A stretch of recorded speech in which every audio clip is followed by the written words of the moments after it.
Hey everyone, and welcome back to the channel.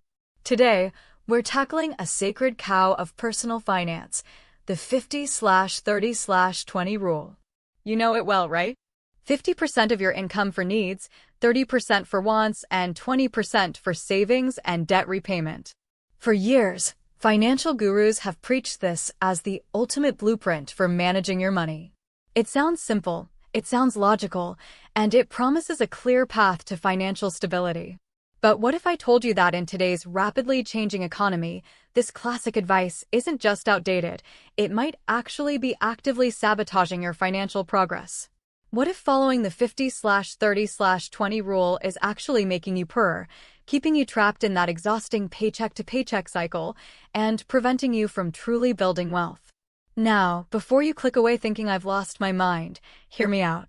The 50/30/20 rule was developed in a different economic era. An era where housing was more affordable, inflation wasn't running rampant, and the cost of living was simply different. Let's break down why this once popular rule is failing so many working adults today, especially those of you aged 25 to 40 who are trying desperately to get ahead. First, let's talk about that 50% for needs. For many of us, especially if you're living in or near any major city or high cost of living area, that 50% for needs feels like a cruel, impossible joke. Consider your housing costs alone. Rent or mortgage payments can easily swallow up 40%, 50%, or even more of your take-home pay before you've even accounted for anything else. Think about it. A common piece of advice is that you shouldn't spend more than 30% of your income on housing. Yet, for millions, that's just not an option. If your housing costs are already pushing 45% of your income, where does that leave your other essential needs? We're talking about groceries, utilities, transportation, health insurance, childcare, which, let's be honest, can be an entire second mortgage payment for many families.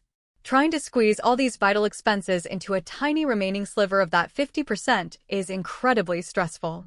It forces you into constant deprivation and leaves you feeling like a financial failure before you've even started.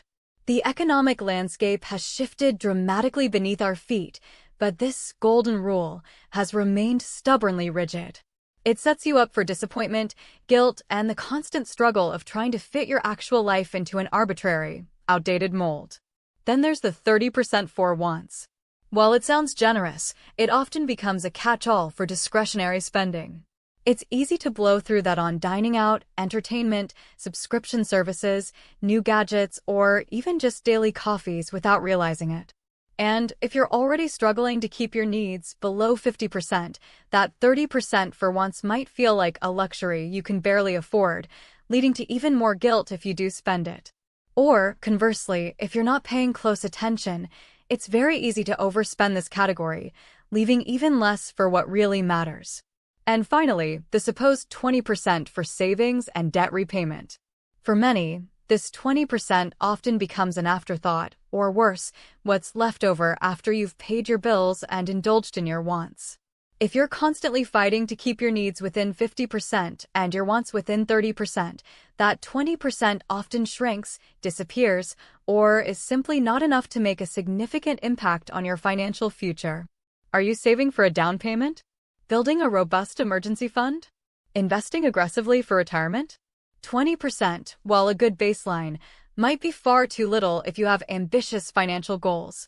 This traditional budgeting approach trains you to prioritize spending first and saving second. And that, my friends, is why it's making you poor.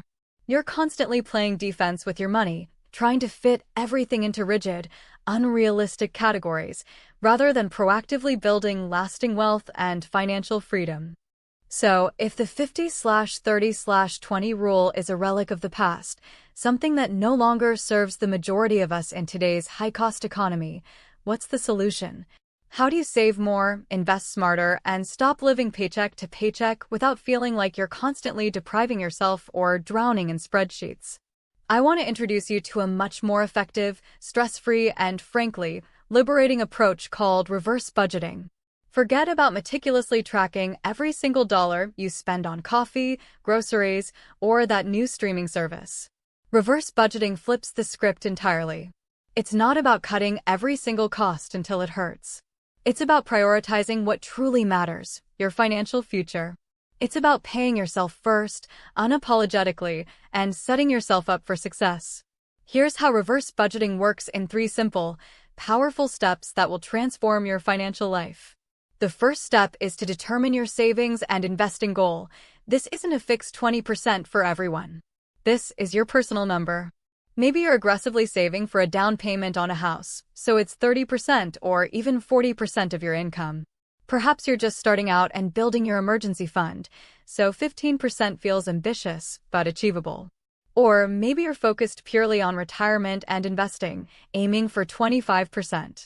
The key is to pick a percentage or a fixed dollar amount that feels ambitious, but genuinely achievable for your current income, your specific needs, and your unique financial goals.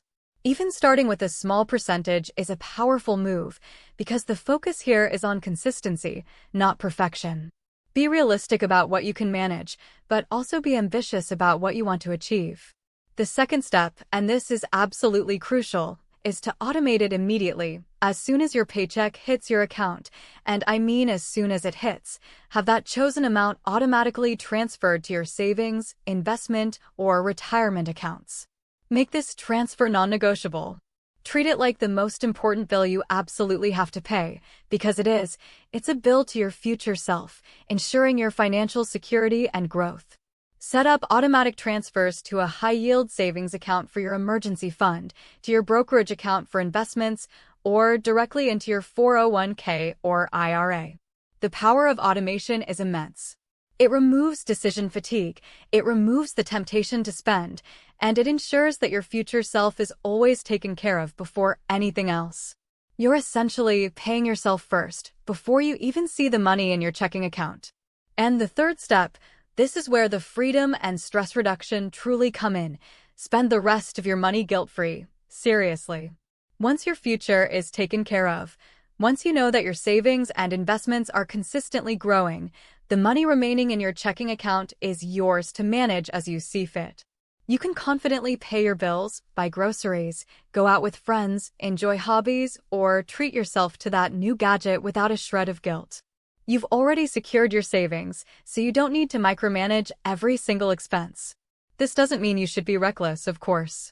You'll naturally find yourself being more mindful, because you know your core financial goals are being met. The mental load of traditional budgeting, of constantly categorizing and tracking, simply evaporates. The beauty of reverse budgeting lies in its profound simplicity and its undeniable effectiveness. It eliminates the constant stress of trying to fit your life into rigid categories and the guilt of overspending. You know your future self is taken care of, which provides an immense sense of peace and confidence. It fosters a proactive, wealth-building mindset.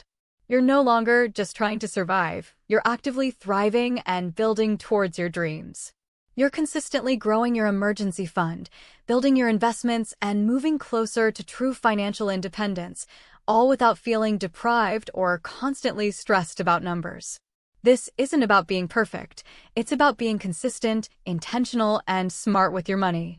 It empowers you to save more, invest smarter, and finally stop living paycheck to paycheck, even in today's challenging and expensive economy. So, it's time to ditch the outdated rules. Start paying yourself first. Your future self will absolutely thank you for it. If this approach resonates with you and you're ready to take control of your finances in a smarter, less stressful way, please give this video a big thumbs up. It really helps the channel reach more people who desperately need this kind of practical, honest financial advice. And don't forget to subscribe for more actionable tips and insights to help you build real wealth every single week. Now, I want to hear from you. What are your biggest budgeting struggles, and do you think reverse budgeting could be the solution for you? Let me know in the comments below. I read every single one.